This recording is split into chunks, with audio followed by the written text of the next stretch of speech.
एस्पिरंट्स, मी मिथुन भोसले आजच्या चालू घडामोडीच्या सेशनमध्ये तुमच्या सगळ्यांचं परत एकदा खूप खूप स्वागत करतो.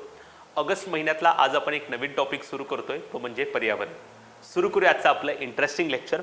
पहिली न्यूज आपल्यासाठी फार महत्त्वाची आहे, कारण न्यूज अशी आली होती की जगामध्ये जेवढे वाघ आहेत त्या वाघांपैकी 75% वाघ हे भारतात त्या ठिकाणी आहेत. ओके, सो व्याघ्रगणना 2022 झाली तेव्हा त्या अहवालामध्ये असं सांगण्यात आलेलं होतं की भारतामध्ये टोटल 3167 वाघ आहेत, परंतु त्याच्यामध्ये आणखीन थोडी वाढ झालेली आहे. सो फायनल आकडेवारी त्या ठिकाणी आपल्याला भेटलेली आहे. सो व्याघ्रगणनेमध्ये जेवढे वाघ सांगितले होते त्याच्यापेक्षा थोडे वाघ आपल्याकडे जास्त त्या ठिकाणी आहेत, असा एक अहवाल त्या ठिकाणी नुकताच प्रदर्शित करण्यात आलेला आहे.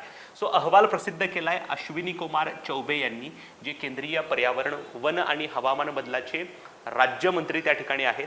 ह्याचं निमित्त होता आंतरराष्ट्रीय व्याघ्र दिवस. दरवर्षी 29 जुलै हा दिवस व्याघ्र दिवस म्हणून साजरा केला होता. या दिवसाच्या निमित्तानं या मंत्र्यांनी अशा प्रकारचा अहवाल त्या ठिकाणी जाहीर केला. जिम कॉर्बेट नावाचं जे काही व्याघ्र प्रकल्प आहे तिथं एक कार्यक्रम आयोजित करण्यात आला आणि त्या कार्यक्रमामध्ये हा अहवाल प्रसिद्ध करण्यात आला. आता काय सांगते बघा, तर हा अहवाल प्रसिद्ध करण्यासाठी कोणी जी काही उपलब्ध माहिती होती त्याचं विश्लेषण केलं किंवा ॲनालिसिस केलं, तर भारतीय वन्यजीव संस्था डेहराडून या संस्थेनं जी काही आकडेवारी उपलब्ध आहे त्याचं ॲनालिसिस केलं आणि फायनली वाघांची एक स्पेसिफिक आकडेवारी त्या ठिकाणी प्रसिद्ध केलेली आहे. सो वाघांच्या क्षेत्रातील कॅमेरा ट्रॅप आणि नॉन कॅमेरा ट्रॅपमधून मिळालेल्या माहितीचं विश्लेषण. जर आपल्याला वाघांची संख्या मोजायची असेल तर वेगवेगळ्या पद्धतींचा वापर त्या ठिकाणी केला जातो. त्यात सगळ्यात इफेक्टिव्ह पद्धत जी आहे ती कॅमेरा ट्रॅपिंग. जे विशिष्ट जंगलामध्ये त्या ठिकाणी काही कॅमेरे लावले जातात, नंतर जे काही वाघ येतात त्यांचे फोटो काढले जातात, नंतर त्यांचं ॲनालिसिस केलं जातं आणि वाघांची एक अंदाजित संख्या मोजली जाते. परंतु आणखीन काही पद्धती आहेत. झाडांवरती वाघनक्यांचे ओरखडे असतील किंवा त्यांची विष्ठा असेल किंवा बरेच प्रकार त्या ठिकाणी आहेत. सो इतर पद्धतीमधून देखील वाघांच्या संख्येचा अंदाज बांधला जाऊ शकतो. सो बेसिकली कॅमेरा ट्रॅप आणि नॉन कॅमेरा ट्रॅप या दोन पद्धतीतून जी काही माहिती मिळाली त्याच्या ॲनालिसिसमधून वाघांची संख्या त्या ठिकाणी प्रसिद्ध करण्यात आलेली आहे. देशातील वाघांची संख्या कॅमेरा ट्रॅपमध्ये म्हणते 3167, म्हणजेच 2022ची व्याघ्रगणना. 2022ची जी काही व्याघ्रगणना करण्यात आली त्याच्यामध्ये भारतामध्ये 3167 वाघ आहेत असं सांगण्यात आलं. कारण का, त्यासाठी कॅमेरा ट्रॅप पद्धत वापरण्यात आली. परंतु कॅमेरा आणि नॉन कॅमेरा ट्रॅपच्या पद्धतीतून जे काही ॲनालिसिस करण्यात आलं त्यात मॅक्सिमम संख्या 3925 सापडलेली आहे. म्हणजे कॅमेराच्या ट्रॅपिंगच्या माध्यमातून देशातल्या वाघांची अंदाजित संख्या 3167 आहे आणि सगळ्या पद्धतींचा जर वापर केला तर मॅक्सिमम 3925 इतकी वाघांची संख्या सापडते. मग त्याला दोन शब्द वापरल्यात बघा मी, एक लोअर लिमिट आणि अप्पर लिमिट. हे इंडियन एक्सप्रेसला ॲज इट इज वाक्य होतं की लोअर लिमिट म्हणजे कमीत कमी वाघ किती आहेत भारतामध्ये, तर 3167. जास्तीत जास्त वाघ किती आहेत, तर 3925. परंतु सरासरी वाघांची संख्या भारतामध्ये किती आहे, तर सरासरी भारतामध्ये 3682 वाघ त्या ठिकाणी आहेत. जर आयोगानं तुम्हाला विचारलंच की 2022च्या व्याघ्रगणनेनुसार भारतामध्ये किती वाघ आहेत, तर 3167. परंतु भारतामध्ये सरासरी वाघांची संख्या किती आहे, तर 3682. हे जर हे ऑप्शन त्या ठिकाणी पर्यायामध्ये असेल तर मला असं वाटतं की हे उत्तर परफेक्टली त्या ठिकाणी तुम्हाला द्यायचं त्या ठिकाणी आहे. ओके, सो मी काही आकडेवारी त्या ठिकाणी दिलेली आहे बघा. हे जे सगळं तुम्ही या इन्फोग्राफिक्समध्ये बघताय ते परत एकदा आपल्याला स्लाइड्सवरती बघायचंच आहे की सर्वात जास्त वाघांची संख्या असलेलं राज्य मध्य प्रदेश आहे, तिथं 785 वाघ आहेत. महाराष्ट्र राज्य 4थ्या क्रमांकावर आहे, 444 वाघ आहेत. जिम कॉर्बेट नॅशनल पार्क हे असं व्याघ्र प्रकल्प आहे की जिथं मोठ्या प्रमाणात वाघांची संख्या त्या ठिकाणी आहे. 2018ला जी काही व्याघ्रगणना झाली होती त्याच्यानुसार 2967 इतके वाघ होते. तेच जर आता 2022मध्ये अंतिम आकडेवारीनुसार बघायला गेलं तर 3682 इतके वाघ त्या ठिकाणी आहेत. सो इन्फोग्राफिक्स त्या ठिकाणी टाकलेलं आहे. वार्षिक वाढ वाघांची वार्षिक वाढ 6.1% आहे. आता आयोग तुम्हाला या ठिकाणी प्रश्न विचारू शकतं की सर्वाधिक वाघांची संख्या असलेलं राज्य कुठलं आहे, तर मध्य प्रदेश. लक्षात ठेवा, हे तुम्हाला लक्षातच ठेवायचं आहे आणि पाठच झालं पाहिजे. व्याघ्र गणनेनुसार सर्वाधिक वाघांची संख्या असलेलं राज्य कुठलं आहे? तर मध्य प्रदेश, 785 वाघ त्या ठिकाणी आहे. 2 नंबरला आहे कर्नाटक, 3 नंबरला उत्तराखंड. वाघांची संख्या लक्षात ठेवायची काही गरज नाहीये. ओके, 4 नंबरला आपलं महाराष्ट्र आहे. महाराष्ट्रांची संख्या, वाघांची संख्या तुम्हाला चांगली माहीत पाहिजे, 444. लक्षात ठेवायला पण सोपं त्या ठिकाणी आहे. नंतर आहे 5 नंबरला तामिळनाडू, 306. ओके, सो मी शक्यतो शॉर्ट फॉर्म सांगत नसतो, पण इथे एक शॉर्ट फॉर्म तयार झालेला आहे जो मागच्या वेळेला 2018च्या वेळेला पण हाच सिक्वेन्स होता, म्हणून मकऊ माता म्हणून तुम्ही लक्षात ठेवू शकता. मकऊ माता. ओके, लक्षात ठेवा, एक शॉर्ट फॉर्म आहे. म फॉर मध्य प्रदेश, क फॉर कर्नाटक, उ फॉर उत्तराखंड. मला मी मा केलंय तोपर्यंत आपल्याला लक्षात ठेवायसाठी महाराष्ट्र, आणि ता फॉर तामिळनाडू. सो एक शॉर्ट फॉर्म फक्त लक्षात असू द्या. जर आयोगानं प्रश्न विचारला की वाघांच्या संख्येनुसार राज्यांची क्रमवारी सांगा वगैरे. ओके, भारतामध्ये अशी 2 राज्य आहेत, नागालँड अँड मिझोरम, जिथं त्या ठिकाणी एकही वाघ त्या ठिकाणी नाहीये. सर्वाधिक वाघांची संख्या असलेलं राज्य आपण बघितलं. व्याघ्र प्रकल्प कोणते आहेत जिथं वाघांची संख्या जास्त आहे? तर उत्तराखंडमधलं जिम कॉर्बेट जे काही व्याघ्र प्रकल्प आहे तिथं 260, बंदीपूरमध्ये 150 आणि नागरहोलमध्ये 141 व्याघ्र प्रकल्प आहेत. मध्य भारत शिवालिक टेकल्या आणि गंगेची खोरं या ठिकाणी मोठ्या प्रमाणात वाघांची संख्या त्या ठिकाणी आहे. ओके, 2018 मध्ये भारतामध्ये 2967 वाघ होते. ते आता फायनल आकडेवारीनुसार त्या ठिकाणी मी तुम्हाला सांगितलं, जर प्रश्न विचारला आयोगानं तर तुम्हाला हा लक्षात ठेवायचा आहे, 3682 वाघ हे सरासरी आहेत कॅमेरा आणि नॉन टाइम कॅमेरा ट्रॅफिकच्या माध्यमातून जर ॲनालिसिस केलं तर. ओके, येस, चलो नेक्स्ट. नंतर आहे 54वा व्याघ्र प्रकल्प. त्या ठिकाणी मान्यता मिळालेली आहे, ऑफिशियली अजून समावेश त्या ठिकाणी झालेला नाहीये. 54वा व्याघ्र प्रकल्प असणार आहे, भविष्यातला व्याघ्र प्रकल्प त्या ठिकाणी आहे. ओके, तो आहे ढोलपूर कलोली, राजस्थानमधला. राष्ट्रीय व्याघ्र संवर्धन प्राधिकरणानं त्याला मान्यता त्या ठिकाणी दिलेली आहे. राजस्थानमधला हा 5वा आहे. ह्याच्या रणथंबोर, सरिस्का, मुकुंदरा आणि रामगढ विषधारी हे व्याघ्र प्रकल्प त्या ठिकाणी राहिलेले आहेत. ओके, येस, फक्त माहिती असू द्या. Okay, yes. नंतर वाघांच्या मृत्यूंची आकडेवारी प्रसिद्ध करण्यात आलेली आहे. पाठीमागच्या 5 वर्षामध्ये वाघांचे जवळजवळ 663 मृत्यू त्या ठिकाणी झालेले होते. ओके, 2023 या इंडिव्हिज्युअल वर्षाचा विचार करायचा असेल, यंदाच्या वर्षात म्हणजे 2023 मध्ये भारतामध्ये 112 वाघांचा मृत्यू झालाय. वरचा 663 आकडा पाठीमागच्या 5 वर्षातला आहे. मध्य प्रदेशमध्ये सर्वाधिक मृत्यू आहेत. ऑब्व्हियसली सर्वात जास्त वाघांची संख्या या ठिकाणी आहे. 2 नंबरला आपलं महाराष्ट्र आहे. ओके, 3 नंबरला कर्नाटक त्या ठिकाणी आहे. सो आयोग प्रश्न विचारू शकतं की सर्वाधिक वाघांचा मृत्यू झालेलं राज्य कुठलं आहे? तर मध्य प्रदेश. Okay, yes. नंतर एक महत्त्वाची गोष्ट आहे बघा, जो काही वनसंवर्धन कायदा होता 1980चा, त्याच्यामध्ये सुधारणा करण्यासाठीचं जे काही विधेयक आहे 2023 या नावानं, ते लोकसभेमध्ये आणि राज्यसभेमध्ये मंजूर झालेले आहे. सो फार महत्त्वाचं विधेयक आहे. बऱ्याच वनसंवर्धनाच्या ज्या गोष्टी आहेत त्याच्यावर काही बंधनं त्या ठिकाणी आलेली आहेत. बघूयात आपण काय काय प्रकार झालेला आहे. सो लोकसभेची मंजुरी माहिती असू द्या तुम्हाला 26 जुलै, राज्यसभेची मंजुरी आहे 2 ऑगस्टला. भूपेंद्र यादव हे जे काही पर्यावरण, वन आणि हवामान बदल मंत्री आहेत, त्यांनी हे विधेयक संसदेमध्ये त्या ठिकाणी मांडलेलं होतं. ओके, सो आता काही ज्या तरतुदी आहेत ना, त्या तरतुदीवरती आयोग स्पेशली वेगळे प्रश्न त्या ठिकाणी विचारू शकतं. काय आहे बघा, एखादा जर प्रकल्प राष्ट्रीय सुरक्षेच्या दृष्टीनं महत्त्वाचा असेल, म्हणजेच राष्ट्रीय सुरक्षा प्रकल्प असेल, तर देशाच्या सीमेपासून, लक्षात ठेवा, ज्या ठिकाणी देशाची सीमा आहे त्या देशाच्या सीमेपासून 100 किलोमीटर अंतरापर्यंतची जमीन ही कायद्याच्या कार्यक्षेत्रातून वगळली जाईल. जसं आपण म्हणतो की वनसंवर्धनासाठी काही बंधनं असतील, परंतु जी काही देशाची सीमा आहे, फॉर एक्झाम्पल ही आपण सीमा आहे असं म्हणतोय, ह्या सीमेपासूनचं 100 किलोमीटरचं अंतर हे या कायद्याच्या कार्यक्षेत्रातून वगळलं जाईल. सो तुम्हाला हे लक्षात ठेवायचं आहे की आयोग काय म्हणेल तुम्हाला, की या सुधारणा विधेयकानुसार राष्ट्रीय सुरक्षा प्रकल्पासाठी आवश्यक असलेल्या देशाच्या सीमेपासून किती किलोमीटरपर्यंतची जमीन ही कायद्याच्या कार्यक्षेत्रातून वगळण्यात आलेली आहे, तर 100 किलोमीटर तुम्हाला लक्षात ठेवायचं आहे. प्लस केंद्राला देशाची आंतरराष्ट्रीय सीमा असलेल्या भागातील जंगलात महामार्ग, वीज प्रकल्प उभे करण्यासाठी जंगल क्षेत्र देण्याचा त्या ठिकाणी अधिकार असेल. म्हणजे ज्या ज्या ठिकाणी आंतरराष्ट्रीय सीमा आहे तिथं जर काही महामार्ग किंवा वीज प्रकल्प उभारायचे असेल तर जी काही राखीव असलेलं जंगल क्षेत्र आहे ते जंगल क्षेत्र देण्याचा अधिकार कोणाला असेल? केंद्राला त्या ठिकाणी असेल. त्यामुळे म्हटलं की बरेच अधिकार आता त्यांनी केंद्र सरकारने स्वतःकडे ठेवलेले आहेत. प्लस या जी काही वन क्षेत्र आहे त्या वन क्षेत्रामध्ये प्राणी संग्रहालय असेल, सफारी असेल, पर्यावरण पर्यटन असेल, चेकपोस्ट असेल, कुंपण असतील, पूल यांची उभारणी करायला परमिशन त्या ठिकाणी असेल.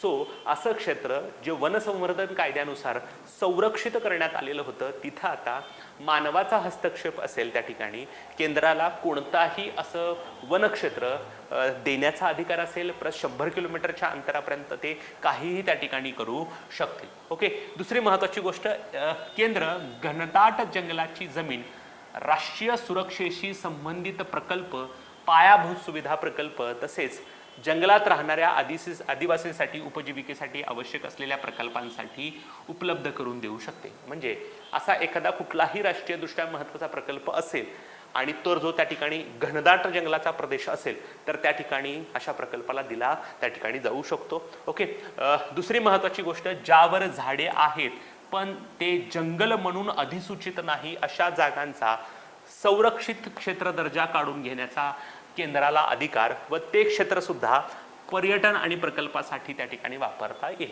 म्हणजे फॉर एक्झाम्पल असं एखादं मोठं लँड त्या ठिकाणी आहे आणि इथं मोठ्या प्रमाणात झाडं त्या ठिकाणी आहेत. ओके, ही झाडं जी आहेत ही झाडं आहेत परंतु याला जंगल म्हणून अधिसूचित केलेले नसेल तर या क्षेत्राचा जो काही संरक्षित दर्जा आहे तो काढून टाकण्याचा अधिकार केंद्राला असेल. म्हणजे त्यांचं म्हणणं आहे की जंगल म्हणून जर अधिसूचित असेल तरच आम्ही त्याला संरक्षित दर्जा देऊ, परंतु मोठ्या प्रमाणात झाडं आहेत म्हणून त्यांना आम्ही कुठल्याही प्रकारे संरक्षित क्षेत्र दर्जा म्हणून काढून घेऊ शकतो आणि हा जो एरिया आहे हा एरिया आम्ही पर्यटन आणि प्रकल्पांसाठी त्या ठिकाणी देऊ शकतो. दुसरी महत्त्वाची गोष्ट, जेव्हा विकास प्रकल्प राबवले जातील तेव्हा मोठ्या प्रमाणात झाडं काय होतील? नष्ट होतील. तेव्हा भरपाई म्हणून पर्यायी वनीकरणाला प्रोत्साहन त्या ठिकाणी दिले जाईल. फॉर एक्झाम्पल हा एक मोठा जंगलाचा क्षेत्र आहे, मी तुम्हाला एक ड्रॉ करून दाखवतो. ओके, इथं जंगल आहे त्या ठिकाणी. ओके, आणि या जंगलाच्या या भागामध्ये मोठ्या प्रमाणात झाडं त्या ठिकाणी आहेत आणि इथं काहीतरी विकास प्रकल्प आहे किंवा इथं काहीतरी एखादा प्रकल्प उभा केला जात आहे म्हणून काय केलं जात आहे, समजा इथली जर झाडं तोडली, ओके, इथलं झाडं तोडली आहेत म्हणून दुसऱ्या ठिकाणी ही झाडं लावण्याचा त्या ठिकाणी प्रयत्न केला जाईल. म्हणजे जेवढी झाडं इथं तोडलेली आहेत तेवढीच झाडं दुसरीकडे कुठेतरी लावण्यात येतील. आपण त्याला पर्यायी वनीकरण असं त्या ठिकाणी म्हणतो. ओके, दुसरी महत्त्वाची गोष्ट, जंगलामुळे काही रखडलेले प्रकल्प जर मार्गी लावायचे असेल तर राज्यस्तरावर एक छाननी समिती असेल आणि या छाननी समितीला संबंधित प्रकल्पाचा जो काही अहवाल आहे तो 40 दिवसात त्यांना निर्णय घेण्याचं बंधन त्या ठिकाणी असेल. म्हणजे राज्यस्तरावर जंगलामुळे एखादा प्रकल्प रखडलेला असेल तर त्यासाठी राज्यस्तरावर एक छाननी समिती असेल प्लस यांना 40 दिवसामध्ये निर्णय घेण्याचं बंधनकारक त्या ठिकाणी असेल. दुसरी महत्त्वाची गोष्ट, कोणतीही वनजमीन खाजगी संस्थेला देण्यासाठी राज्य सरकारला केंद्र सरकारची पूर्वपरवानगी आवश्यक आहे. एखादं क्षेत्र जर खाजगी क्षेत्राला द्यायचं तर असेल तर केंद्र सरकारची परवानगी त्या ठिकाणी राज्य सरकारला असणार आहे. Okay, yes. दुसरी न्यूज आपण बघूयात. सेंट्रल पोल्युशन कंट्रोल बोर्ड म्हणजे केंद्रीय प्रदूषण नियंत्रण मंडळ यांनी स्वच्छ वायू सर्वेक्षण 2023 त्या ठिकाणी तयार केलं, ज्याच्यामध्ये भारतातल्या सर्वात स्वच्छ हवा असलेल्या शहरांची क्रमवारी त्या ठिकाणी तयारी केलेली आहे. सो ही 130 शहरांची क्रमवारी आहे. त्याच्यामध्ये 10 लाख लोकसंख्यापेक्षा जास्त, 3 ते 10 लाख लोकसंख्या आणि 3 लाखापेक्षा कमी अशी त्या ठिकाणी क्रमवारी आहे. सो 3 लाखापेक्षा कमी, 3 ते 10 आणि 10 लाखापेक्षा जास्त. 10 लाखांपेक्षा जास्त लोकसंख्येच्या शहरामध्ये इंदोर हे शहर प्रथम क्रमांकावर आहे, 2 नंबरला आहे आग्रा, 3 नंबरला आपलं महाराष्ट्रातलं ठाणे. 3 ते 10 लाख लोकसंख्येच्या दरम्यान 1 नंबरचं आहे अमरावती. 3 लाखांपेक्षा कमी लोकसंख्या असलेल्या शहरांमध्ये परवानू आणि कलाअंब ही जी काही हिमाचल प्रदेशमधली शहरं आहेत ती त्या ठिकाणी पहिल्या क्रमांकावर आहेत. परंतु आयोग या ठिकाणी प्रश्न विचारू शकतं की सेंट्रल पोल्युशन कंट्रोल बोर्डच्या स्वच्छ वायू सर्वेक्षणानुसार 10 लाखांपेक्षा जास्त असलेल्या लोकसंख्येमध्ये भारतातलं सर्वात स्वच्छ वायू असलेलं शहर कुठलं आहे तर ते आहे इंदोर. बऱ्याच वेळेला स्वच्छता क्रमवारीमध्ये देखील इंदोर प्रथम क्रमांकावर आहे. 3 नंबरला आपलं महाराष्ट्रातलं ठाणे त्या ठिकाणी आहे. 3 ते 10 लाख लोकसंख्येच्या दरम्यान आपल्या महाराष्ट्रातलं अमरावती शहर त्या ठिकाणी प्रथम क्रमांकावर आहे. ओके, आता आपण संक्षिप्त घडामोडी बघूयात. पहिले काही मी महत्त्वाचे दिवस त्या ठिकाणी घेतलेले आहेत. 26 जुलै हा खारपुटी परिसंस्था संवर्धन दिवस, जे काही मँग्रोव्ज आहे त्यांचं संवर्धन करण्यासाठी हा खारपुटीची जी काही इकोसिस्टीम आहे त्यांच्या संवर्धनासाठी दिवस साजरा केला जातो. 31 जुलै जागतिक रेंजर दिवस, जसं आपल्या महाराष्ट्र लोकसेवा आयोगाकडून RFO साठी परीक्षा घेतली जाते, रेंज फॉरेस्ट ऑफिसर, तसंच एक कार्यक्षेत्र असतं त्याच्यामध्ये जो काही विशिष्ट वनाधिकारी असतो त्याला आपण रेंजर असं त्या ठिकाणी म्हणतो. Okay, yes. नंतर आहे 28 जुलै निसर्ग संवर्धन दिवस. 10 ऑगस्ट हा जागतिक सिंह दिवस असतो. 29 जुलै व्याघ्र दिवस असतो, तर 10 ऑगस्ट सिंह दिवस असतो. नंतर 10 ऑगस्ट आणखीन एक दिवस असतो, जागतिक जैव इंधन दिवस म्हणजे बायोफ्युएल डे. ओके, नंतर आहे 12 ऑगस्ट जागतिक हत्ती दिवस त्या ठिकाणी असतो. 20 ऑगस्ट हा त्या ठिकाणी राष्ट्रीय अक्षय ऊर्जा दिवस. अक्षय ऊर्जा म्हणजे असे ऊर्जेचे स्रोत जे कधी संपत नाहीत. फॉर एक्झाम्पल पवन ऊर्जा असेल, सौर ऊर्जा असेल. ओके, नंतर व्याघ्र आणि हत्ती प्रकल्प म्हणजेच प्रोजेक्ट टायगर आणि प्रोजेक्ट एलिफंट या दोन महत्त्वाच्या प्रकल्पांचं एकत्रीकरण करून केंद्रीय पर्यावरण, वन आणि हवामान बदल मंत्रालय अंतर्गत एक नवीन विभाग तयार करण्यात आलेला आहे. त्याचं नाव आहे project tiger and elephant department. Okay, so आता हाच प्रकल्प त्या ठिकाणी प्रोजेक्ट टायगर अँड एलिफंट विभाग म्हणून त्या ठिकाणी केंद्रीय पर्यावरण, वन आणि हवामान बदल मंत्रालयाअंतर्गत ओळखला त्या ठिकाणी जाणार आहे. नंतर जशी टायगर सेन्सेस झाली तशी एलिफंट सेन्सेस झाली आणि या गणनेनुसार सर्वाधिक हत्तींची संख्या ही कर्नाटकमध्ये आहे. कर्नाटकमध्ये जवळजवळ 6395 इतके हत्ती त्या ठिकाणी आहेत. नंतर आसाम राज्यामध्ये देशातील सर्वाधिक वयाच्या आशियाई हत्तीचा मृत्यू झालेला आहे. त्याचं नाव होतं बिजुली प्रसाद. लक्षात ठेवा, बिजुली प्रसाद हे एका आशियाई हत्तीचं नाव आहे. त्याचं वय होतं 89 वर्ष. ओके, नंतर जपान या देशामध्ये खानून नावाचं चक्रीवादळ आलं होतं आणि हे खानून जो शब्द आहे तो थाई भाषेतील शब्द आहे आणि त्याचा अर्थ होतो फणस. ओके, सो खानून हा थाई भाषेतील शब्द आहे आणि त्याचा अर्थ फणस असा होतो. ओके, नंतर जगातलं सर्वात मोठं परमाफ्रॉस्ट विवर म्हणजे अतिशय थंड प्रदेशामध्ये असलेलं जे काही खड्डा आहे त्याला आपण परमाफ्रॉस्ट विवर म्हणतो. ते कुठं आहे? बटागायिका रशिया या ठिकाणी आहे आणि हे मोठ्या प्रमाणात पसरत आहे. हा जो काही विवर किंवा खड्डा आहे तो मोठ्या प्रमाणात पसरत आहे म्हणून त्या ठिकाणी चर्चेत होता. नंतर महत्त्वाची गोष्ट आहे बघा, प्रथमच बंदिवासात, आपण त्याला कॅप्टिव्ह ब्रीडिंग देखील म्हणू शकतो, असलेल्या हिमालयन गिधाडाच्या प्रजननाची नोंद जी आहे ती आसाम राज्याच्या प्राणी संग्रहालयामध्ये त्या ठिकाणी झालेली आहे. सो एवढंच लक्षात ठेवा, टेक्निकलीमध्ये जाऊ नका की हे नक्की कॅप्टिव्ह ब्रीडिंग काय आहे. सो कॅप्टिव्ह ब्रीडिंग, हिमालयन गिधाड आणि आसाम एवढंच तुम्हाला त्या ठिकाणी लक्षात ठेवायचं आहे. नंतर देशामध्ये राज्यामध्ये मोठ्या प्रमाणात वनीकरण वाढावं म्हणून आसाम राज्यानं एक वृक्ष आंदोलन सुरू केलं होतं. त्याचं नाव होतं अमृत वृक्ष आंदोलन आणि ह्याच्या अंतर्गत 1 कोटी रोपे त्या ठिकाणी लावली जाणार आहेत. सो अमृत वृक्ष आंदोलन राबवणारं राज्य कुठलं आहे? तर आसाम. ओके, नंतर बिहार राज्यानं एक महत्त्वाचा प्रकल्प सुरू केलेला आहे तो म्हणजे गेंडा कृती दल. ओके, मोठ्या प्रमाणात जो काही गेंडा आहे त्याचं संवर्धन करावं म्हणून गेंडा कृती दलाची स्थापना करणारं राज्य Bihar. Most of the times बऱ्याच वेळेला आपल्याला कन्फ्युजन होऊ शकतं त्याच्यामध्ये आसाम वगैरे दिलं तर, कारण मोठ्या प्रमाणात एकशिंगी गेंड्यांची संख्या ही आसाममध्ये जास्त आहे. त्यामुळं हे वेगळं आहे थोडं. गेंडा कृती दलाची स्थापना करणारं राज्य लक्षात ठेवा बिहार. Okay, yes. नंतर ओडिशा राज्यानं एक योजना सुरू केलेली आहे. या योजनेमध्ये या माध्यमातून मानव आणि हत्तींच्या मध्ये जो काही संघर्ष होतो तो संघर्ष कसा कमी करता येऊ शकतो त्यासाठी उपाययोजना त्या ठिकाणी असणार आहे आणि ह्या योजनेचं नाव आहे गजबंधू. गज म्हणजे हत्ती, बंधू म्हणजे आपण भाऊ म्हणू शकतो. ओके, सो गजबंधू योजना नावाची योजना सुरू करणारं राज्य ओडिशा, ज्याच्यामध्ये मानव हत्ती संघर्ष कमी केला जाईल.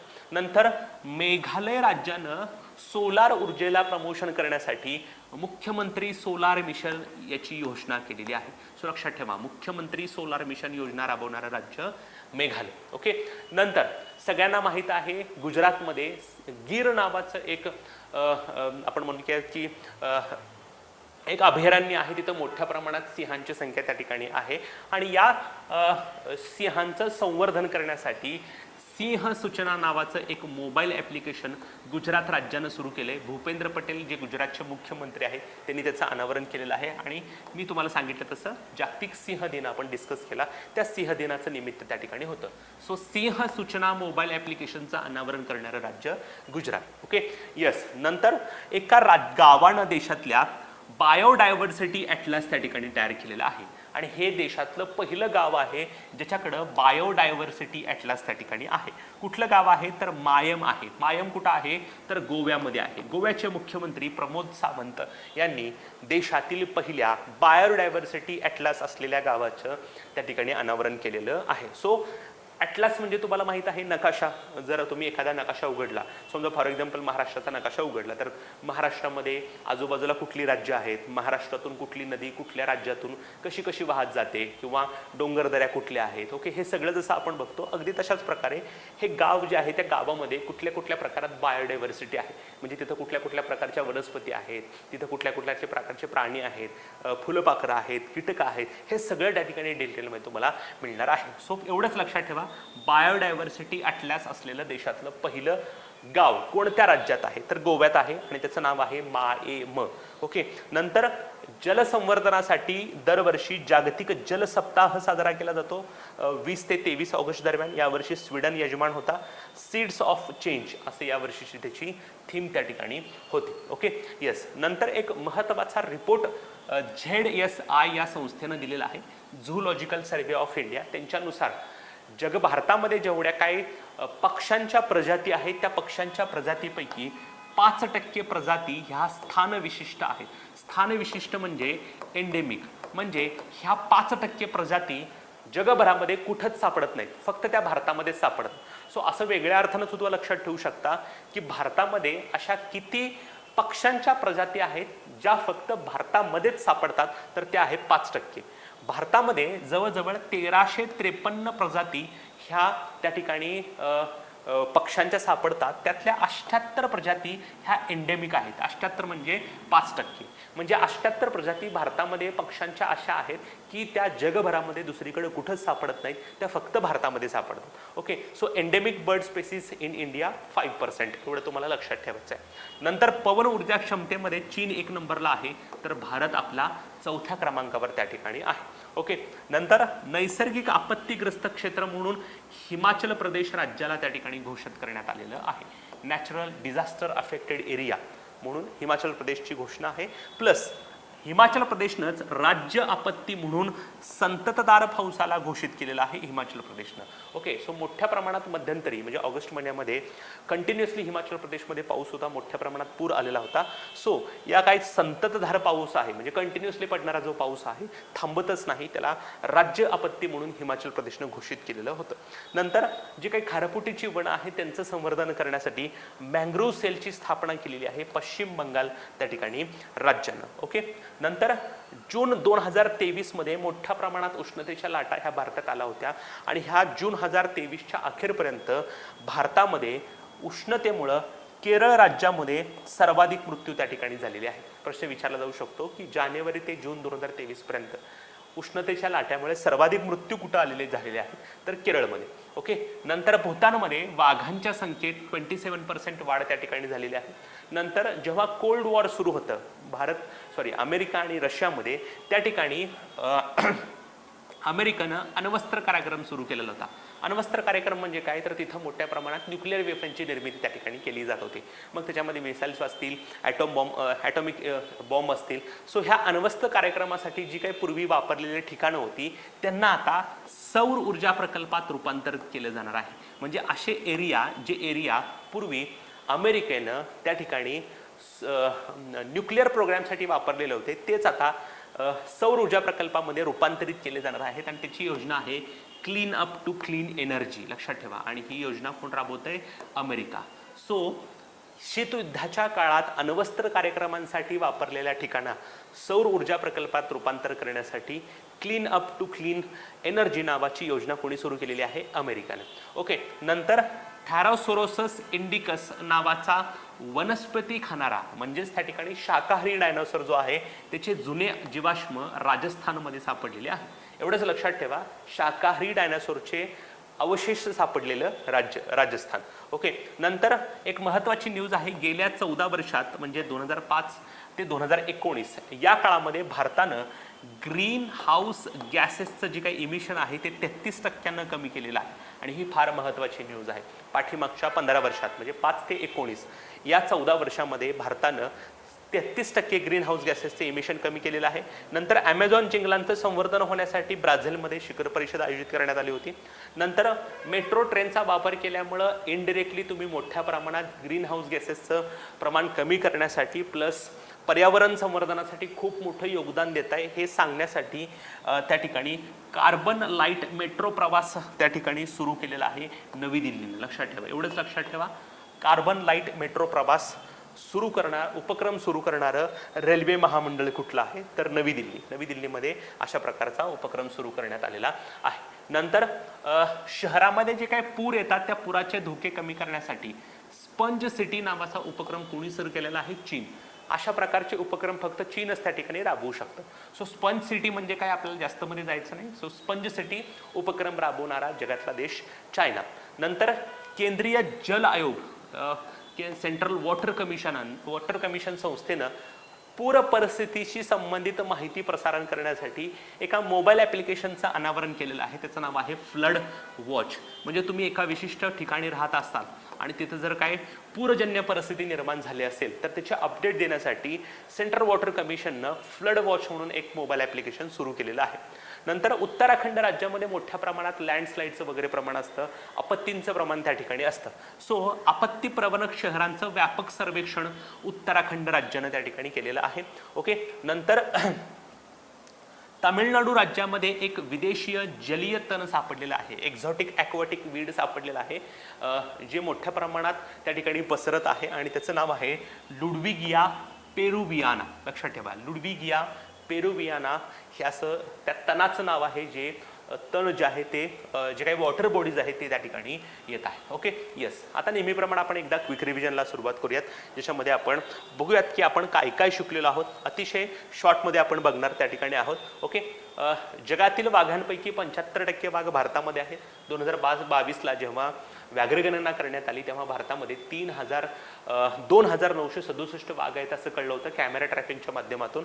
परंतु नॉन कॅमेरा आणि कॅमेरा ट्रॅपिंगमधून जेव्हा सर्वेक्षण करण्यात आलं तेव्हा भारतात लक्षात आलं की मॅक्सिमम भारतामध्ये 3,925 वाघ आहेत आणि सरासरी जर म्हटलं तर 3,682 वाघ आहेत. त्यामुळे आयोगाने जर प्रश्न विचारला आणि त्याच्यामध्ये 3,682 वाघ असतील असा ऑप्शन असेल तर त्याला त्या ठिकाणी जा. सो भारतामध्ये सध्याला 3,682 वाघ त्या ठिकाणी आहे. ओके. सर्वाधिक वाघांची संख्या आहे मध्य प्रदेशमध्ये 785 वाघ आहेत. महाराष्ट्र 4थ्या नंबरला आहे 444. नागालँड आणि मिझोराम अशी 2 राज्य आहेत जिथं एकही वाघ नाही. त्यांनी जिम कॉर्बेटमध्ये सर्वाधिक जास्त वाघ आहेत 260. ओके. 54वा व्याघ्र प्रकल्प अजून स्थापन केलेला नाही, परंतु अशा व्याघ्र प्रकल्पाला मान्यता दिलेली आहे. त्याचं नाव आहे ढोलपूर करौली, राजस्थान या ठिकाणी आहे. राजस्थानमधला 5वा आहे. रणथंबोर, सरिस्का, मुकुंदरा आणि रामगढ विषधारी हे अगोदरचे व्याघ्र प्रकल्प त्या ठिकाणी आहेत. नंतर 5 वर्षामध्ये वाघांचे 663 मृत्यू आहेत. 2023 मध्ये 112 मृत्यू आहेत. सर्वाधिक वाघ यावर्षी मध्य प्रदेशमध्ये मृत्यू पावलेले आहेत 27.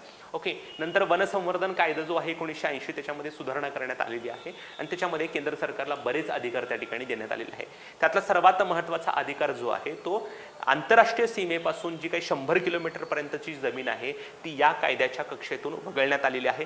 दुसरी महत्त्वाची गोष्ट, आंतरराष्ट्रीय सीमा असलेल्या भागातील जंगलामध्ये कोणताही महामार्ग किंवा वीज प्रकल्प उभारायचा असेल तर ते क्षेत्र जंगल क्षेत्राला ते उभे करण्यासाठी जंगल क्षेत्र देण्याचा अधिकार त्या ठिकाणी असेल.